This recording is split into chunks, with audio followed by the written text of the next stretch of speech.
1 2 3 4 5 6 7 8 9 10 11 12 13 14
15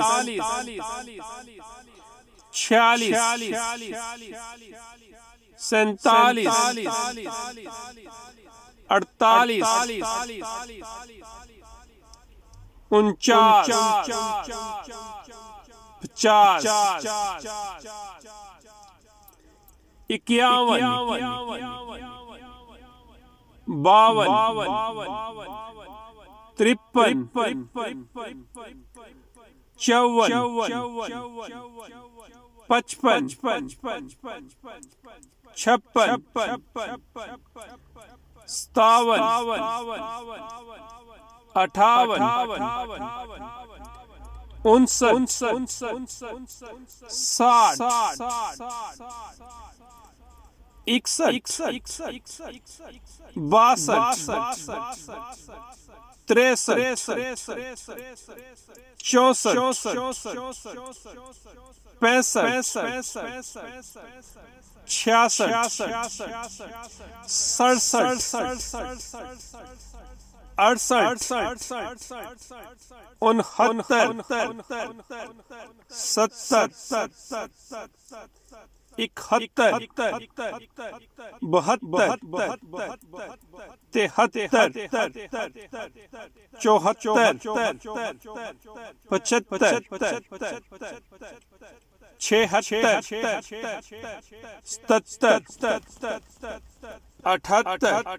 20 82 83 84 85 86 87 88 89 90 91 92 93 94 95 96 97 98 99 100۔